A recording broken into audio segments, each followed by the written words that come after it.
Rituparno Babu, if you could just tell us a few lines about your new film, Dahan.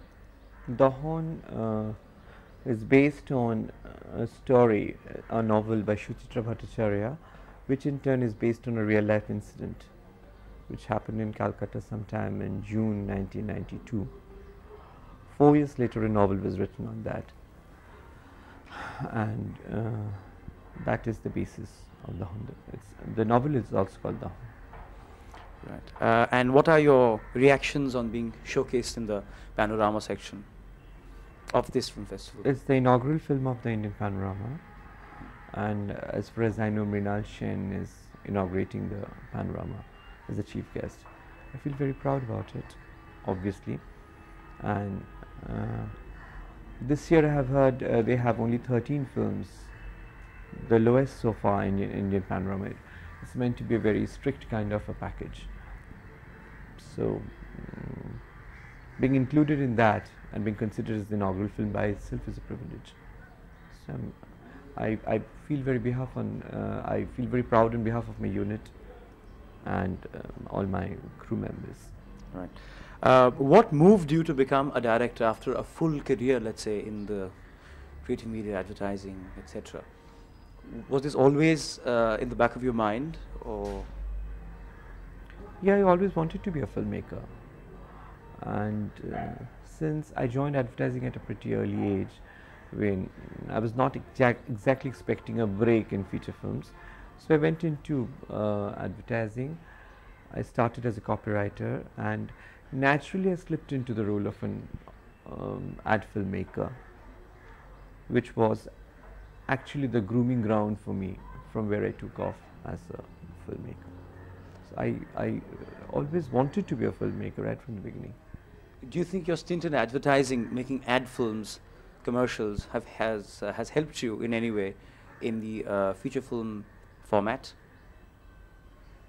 Possibly to an extent.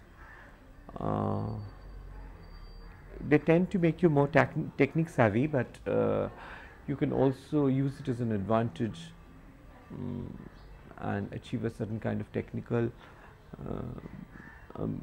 brilliance about your film. And advertising films teaches you to look into the technical aspects of the film very critically and minutely.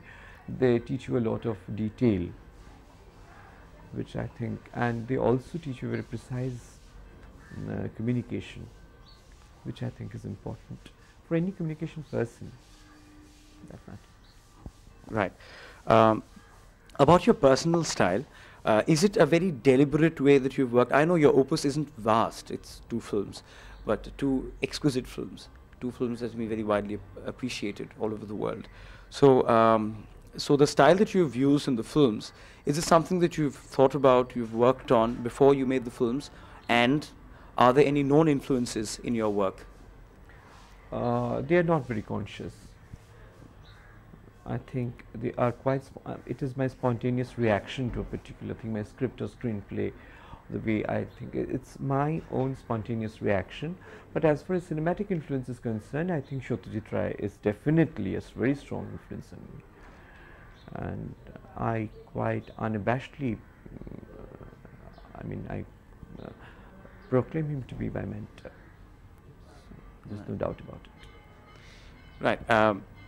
Actually, leading on from this question, this is one question which was very often asked to another purveyor of more or less another art, Charles Dickens. How much of your life, or let's say your sensibility, comes into your direct work in cinema?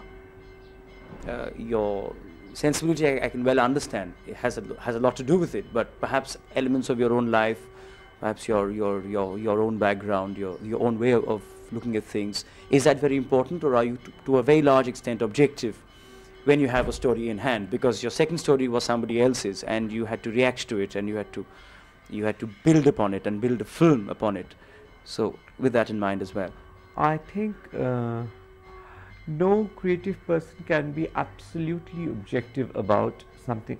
There has to be a sense of involvement, and subjectivity is an element in that sense of that bonding between your work and the filmmaker, or whatever you're creating, the artist and the creation. So here and therefore some aspects or some aspects of the sensibility of the artist who is creating the art has to reflect in the work. I think that is a very important thing, and my film and every creative artist for that matter has some amount of loneliness, and I think that is a basic trait which is present in both my films, Unishi April and Dahan. I have dealt with the subject of loneliness, where the mother and the daughter, they are lonely, and they finally, either they accept their loneliness, they come into terms with their loneliness, or they get together. But I deal with two lonely characters. Here also, my film, which is not so pronounced in the novel, this factor of loneliness. I liked the story because I thought it was a communication between two women who meet in the film just once and never do they meet again. There's a constant interaction between these two lonely women, and how finally they become two very lonely individuals in the system. This aspect is not amply highlighted in the novel. I have worked on this aspect, and therefore the ending of the film tends to differ from the novel slightly, because that's what attracted me in the novel to start with. So that is your personal bit on the film. I mean, on the story itself. Yeah. On the story itself. You spoke about loneliness. There is also the other element. There is another word which is not absolutely a synonym for loneliness, but it's alienation. There is also a question of being slightly alienated from society around one, and also between individuals within the same family, as in your first film. There is a lot of misunderstanding or absolute non-understanding. And so too in the second. In the second, it's more the individual or a group of individuals versus society at large. So is that too something that you've thought about, or something that you feel about very strongly? Alienation, the topic of alienation. I think we are only talking about cause and effect. Alienation causing loneliness. So if you are tackling the problem of loneliness, alienation automatically comes in. So you don't have to tackle that separately. Right.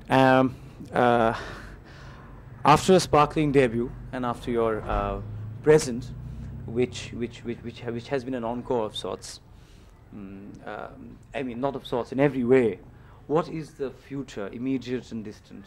Let's say immediate is easier. I mean, otherwise it will become an existentialist question. What is the immediate future? I have to make a film for NFDC.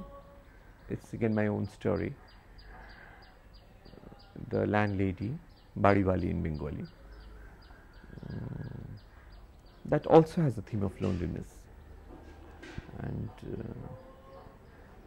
so that is on the anvil. I have to do it someday. I mean, it's already being sanctioned. I've just taken up the editorship of a news Bengali cinema magazine, for which I'm slightly busy nowadays. So I think sooner or later I have to work on that, and that is most expectedly will be my third film. All your work so far, and what little we've heard of your NFDC project on the cards, the central characters and the agon, the growth is with women. Is there any particular reason for that? No. I think for 100 years of cinema, men have always been the heroes.